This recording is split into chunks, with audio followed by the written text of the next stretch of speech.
afternoon. We are really in unprecedented times, both here in PEI and around the country and globally. And every day we see and hear things that we really haven't had to deal with before, as this COVID-19 situation so quickly evolves. And we look at the impacts it's having across our country and across the world. We still have the one case here in Prince Edward Island, and we are continuing to test. We've had an additional 22 cases, I know, tested this morning, and that's on top of approximately 100 from yesterday, yesterday's count, and the intention is to be able to start putting those numbers and make them publicly available. And so we're working on that. We're asking for people's ongoing patience with 811. We realize that they are receiving a lot of calls, and so we ask for people's patience as we continue to, and 811 continues to address the questions both from Nova Scotia and PEI. And we do remind people there's the 1-800 number as well, and we have people in my office who are trying to answer those questions as best they can. The 1-800 number is not a screening line, but it's an information line. And people have lots of questions, and we all do, as we're moving forward in this situation. And some of the questions are coming in, and we're trying to figure out the answers if we don't have them, and trying to look to giving the best advice. Today, I'm asking individuals, families, businesses, and government to really start thinking about what is essential and what is not essential for you to be doing, and start planning. Ask, why are you going somewhere? Do you have to go? And this has significant impacts, but we need all of us at every level to start thinking and planning for what we do that is essential and what is not essential. For instance, going to the grocery store, that's essential. But maybe you don't need to get your hair done, although I might need to some days. But seriously, that is those are the kinds of things that we need to think about, and that is to protect our health of all of our islanders, and really to try to limit. The reason we're doing these public health measures and implementing these measures in PEI and across the country is so that we minimize the number of cases going forward, and we're trying to prevent the number of cases that we see in PEI, but we're also trying to prepare for how we respond to those extra cases. We're reminding islanders about that wording around social distancing, that the term social distancing and what that means in everything you do, and re-examine as much as you can that social distancing of 2 meters or 6 feet approximately. Reminding islanders, for all those who've traveled internationally and who've returned to Canada March 8th and on, that they should self-isolate for 14 days, even if if you're not experiencing symptoms. If you are experiencing symptoms, cough, fever, shortness of breath, certainly call 811. All library programs and events island-wide have been canceled in their effort to limit the spread of COVID-19. And so to be clear, the following libraries will be closed until further notice: the Montague Rotary Library, Murray Harbor Public Library, Georgetown Genevieve Solomon Memorial Library, and O'Leary Public Library. And last evening, we announced that schools will close for 2 weeks following March break, and the Department of Education is now looking at alternative options that may be used as we go forward. And this is very much in the planning phase. And we also, just to repeat the announcement from last night, the closure of licensed childcare centers effective tomorrow, March 17th. And this will again be reassessed as we go forward. I recognize that this is a very stressful time for everyone, and people are worried, and I understand that. And as we are asking more and more people to self-isolate and what that looks like, we recognize that can be really challenging for some. So I think in the days ahead, trying to address what online services perhaps may be available for advice on how to talk to your children and what resources may be available. And we'll start being able to provide those on our COVID-19 website as we go forward. I know there are many areas that we're trying to address, and before the end of day, we are reaching out, for instance, to the association that, with regards to funeral homes, and hoping to give some guidance and discussion with them about how to manage wakes and funerals, because I think that's it's important that people have an opportunity to grieve, but how we're going to manage that is a discussion with that organization. I'm going to open it to questions at this time. Dr. Morrison, Wayne Thibodeau from CBC. So can we confirm just one case confirmed so far in Prince Edward Yes. Island? How many tested? And so, again, it changes by the minute, but I think there's definitely over 120 cases. You mentioned in the news conference yesterday about this one individual case being on a cruise ship. Did I hear correctly that there were other islanders on that cruise ship? Yes, and we were sent the manifest of that cruise ship, and those other islanders who were on the cruise ship with that case have been contacted. And the case from Prince Edward Island who was on the cruise ship, it apparently was not the only person, not the only case. So that is actually going to be posted nationally, and I'm happy to give you, it was the Celebrity Summit cruise from February 29th to March the 7th. So how many islanders were on that manifest? 4 islanders, I believe. 4 islanders. And you said all 4 of those have been contacted? Yes. Is any of those 4 exhibiting any symptoms at this point in time? Not that I'm aware of, but again, I'm not individually following. The public health nursing is doing an incredible job, because as the numbers increase, there are more and more people to contact. They have all been given direction to self-isolate. They know coming off a cruise ship has had certain risks associated with because of the numbers, and when if they get any symptoms, they're to do what we're advising everyone returning from international travel will do, to call 811. So at this point in time, all 4 of those are self-isolating as far as we know? Yes, well, one would be the case. Right. Yes. 3 others. Yes. Okay. We've heard on social media and from others that people are, obviously it's the honor system, they're self-isolating. What controls does public health or the province have to ensure that people are coming out of the country are indeed isolating themselves? Well, Wayne, that's what we've been talking about that over the last couple of days in the office, and certainly under the Public Health Act, there are orders that can be given if we feel like people are not complying, but we are wanting to really talk about the importance of self-isolation and why people have to self-isolate.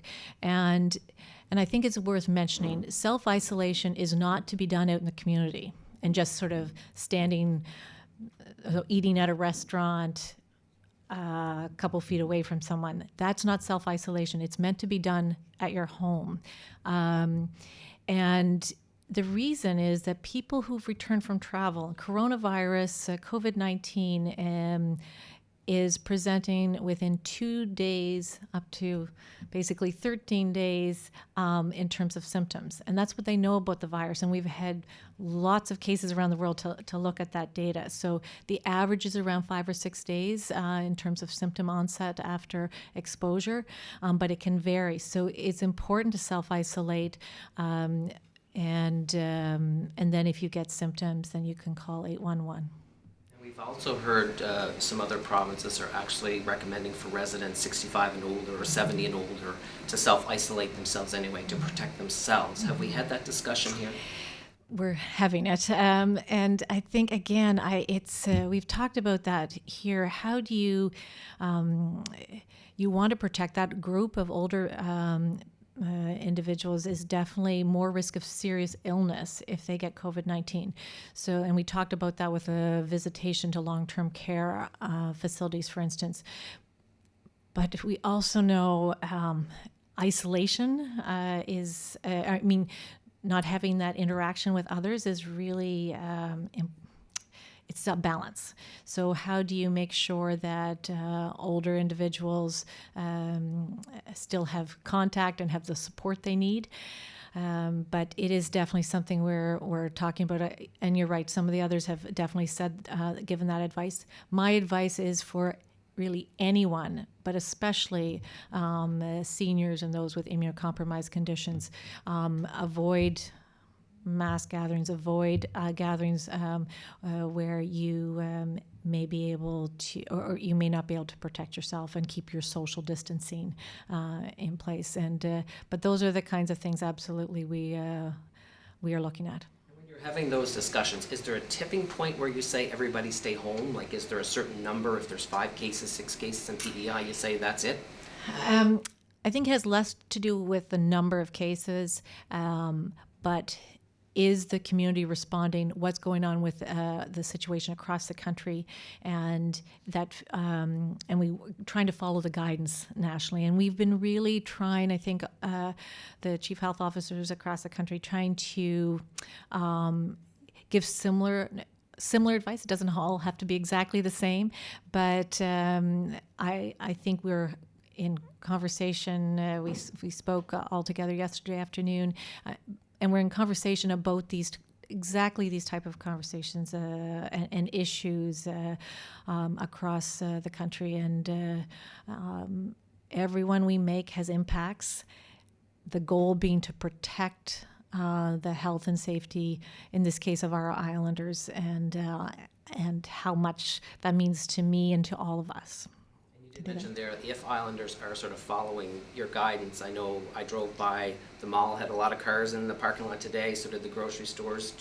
Are islanders taking this seriously enough? Well, I've been saying right along that I actually really feel that islanders do not want to get their family sick or their community sick, and so I believe that.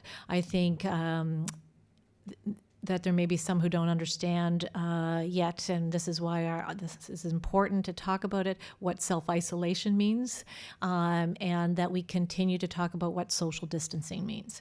And the more we can do that, I think it's important. And if we feel that we don't have those measures, if people aren't complying, then there are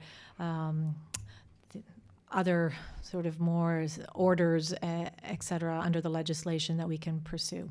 I just have one question. A colleague of mine is working on the ventilator question. I know the ventilators are being an issue in other provinces. How many do we have? Do we have enough? And through new funding from the federal government, is there an ability to purchase more, given I suspect everyone around the world is looking for it? Absolutely. So I don't have the numbers right in front of me, but think the answer is absolutely we could use more ventilators, and I think the request that we would be making to the federal government is for more ventilators as well as other supplies, and trying to look at the percentage of people who end up in the intensive care unit with this virus in the country, and trying to almost model out what we might expect here as this virus marches along and exponentially. So definitely it's something that is being addressed through the joint response structure with health and health PI. There are people who are doing logistics and supplies and looking at exactly that issue. And are we there yet? Do we have a sense how many people will end up in hospital and PEI because of this? I think they're looking at that, and we're looking at what's going on in the rest of the country. As you know, we were one of the last provinces to announce a case. I know Nova Scotia announced their cases yesterday, but we're also learning from the rest of the country. Thank you. So, as far as ICUs go, simpler things like beds, what are numbers like on that? Mm-hmm. Again, I sort of that's fairly much an operational question for Health PI, and I may leave that for them to answer. And we can. I'm happy to follow up, Wayne, as well with the ventilator question, and we can do the bed question. And I think that's important information, not just for Prince Edward Island, but for certainly the country and the impact on the country. So we can happily follow up with those exact numbers. And do you know if there are any additional precautions doctors are taking as far as being on frontline or even other frontline workers? Well, healthcare workers are following the same self-isolation measures as every other islander, and that's being followed closely by Health PI in terms of the need to self-isolate for 14 days if they've had any international travel, including to the United States. And so when, for instance, it's a respiratory droplet spread, so they use surgical masks, and they're really emphasizing what we call the donning and doffing of personal protective equipment, which is really important. And it's prevention, infection control measures that they always do, but there's certainly an enhanced focus on it at the moment. And of course, making sure that if you had to do an aerosolizing generating procedure such as intubation, you would need a different type of mask called an N95 mask. And those need to be fitted. Of course, there'd be only certain people who might need to be in that kind of environment, but the N95 fit testing is certainly ongoing. And for islanders who may be unable to go to work, self-isolating due to kids home from school or anything, I know that Ford government in Ontario is trying to legislate employment protection. Might we see something like that here? That would be up to someone else to make that decision. So, but I would think that there'll probably be further discussion and about that in the days ahead. Do you know if conversations like that are occurring? I just assume they assume they are. Okay. Juste résumer la situation, on en est où aujourd'hui?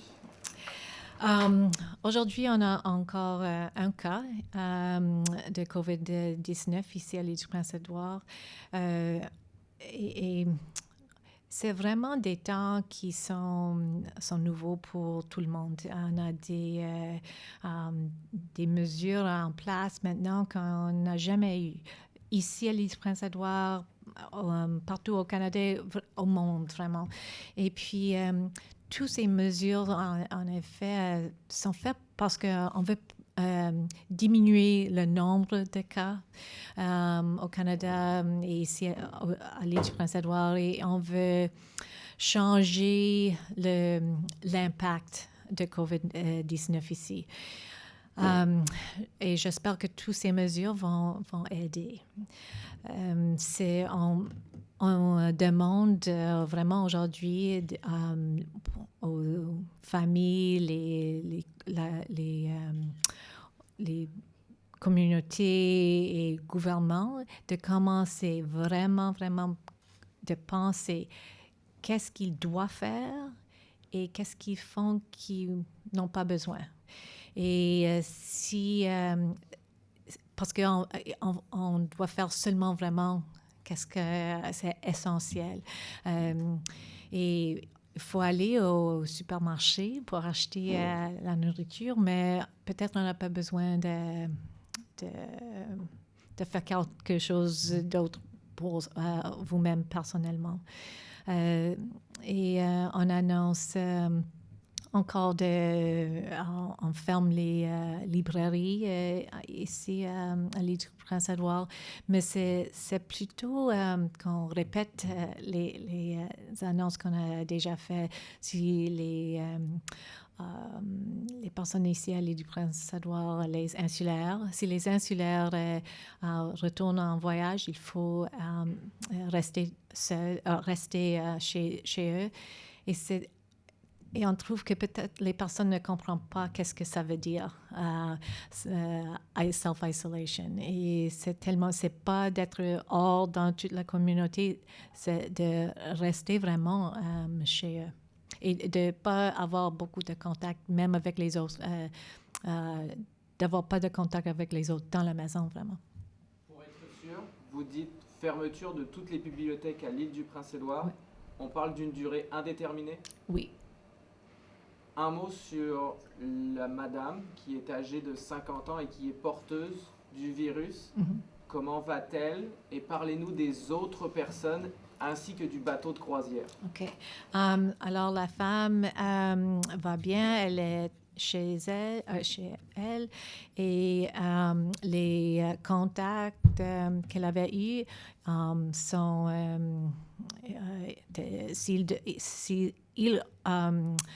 ses contacts sont chez eux aussi, et puis si il a des symptômes, ils vont être testés. Et il y avait d'autres personnes sur le bateau, et puis ils aussi étaient contactés. Et puis, juste parce qu'ils viennent dehors du pays, il faut être chez eux quand même, mais c'est juste, on dit vraiment être certain, si vous avez des symptômes, d'appeler 811.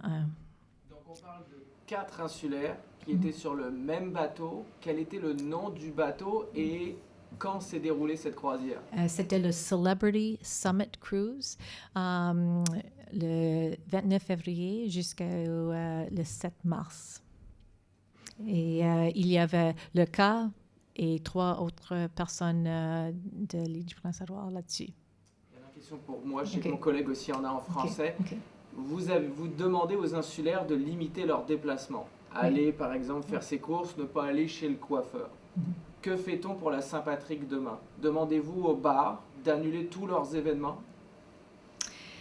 Je sais, il y en a plutôt ici qui ont déjà mis à plus tard.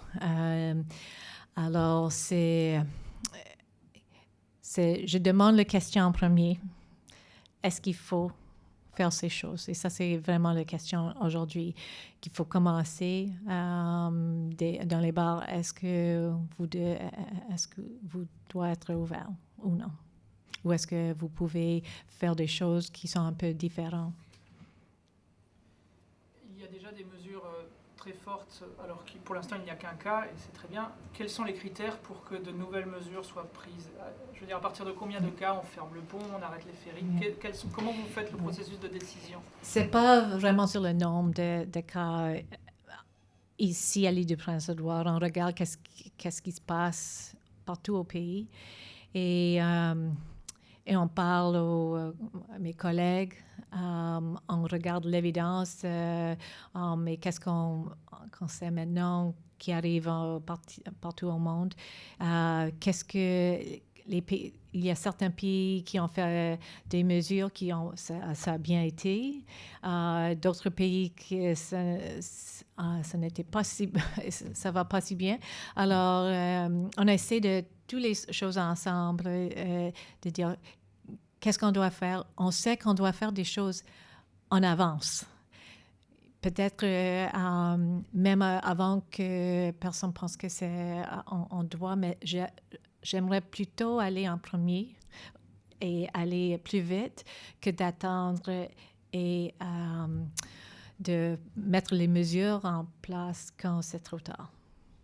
Et toutes ces mesures de distance sociale que vous demandez, comme ne pas aller forcément au restaurant ou dans les bars, vont avoir un impact économique très important. Oui. Est-ce que vous pensez, comment ça va se passer au niveau de... Est-ce qu'il y a des discussions en cours pour aider les insulaires à surmonter économiquement cette période? J'imagine que ces discussions se font chaque jour, maintenant, sont en place. Et puis alors, j'imagine qu'ils vont faire une annonce à un moment donné à propos de ça. J'imagine qu'il y aura des discussions parce que vous êtes correct, c'est un grand impact pour beaucoup de personnes et c'est pourquoi ces mesures sont faites avec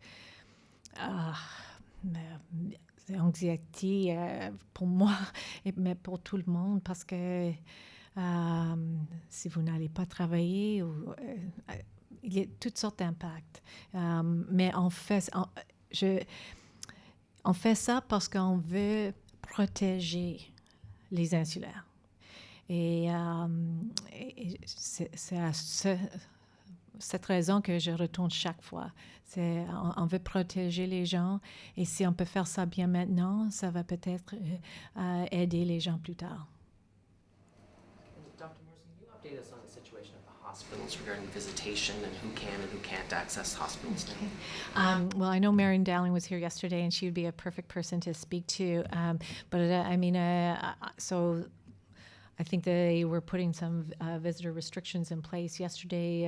Certainly long-term care, no visitation for long-term care, private or public or community care facilities, and I think they were also limiting visitors to one person, is my understanding, and trying to. And I think it may be by facility, but Health PI is certainly probably a good place to answer more specifically, but that is my understanding. We've seen in other provinces, particularly Western provinces, a call for retired doctors and nurses to join the fight against COVID-19. Is that something PEI is looking at or is already maybe trying to do? Absolutely. I think those emails this morning on that exact matters. And that's part of the preparation. Preparing for a response includes, do you have the human resources to do it? So that kind of, who else can help you in these times of really uncharted territory? And it's part of pandemic planning. And we talked about it here. We have a pandemic plan.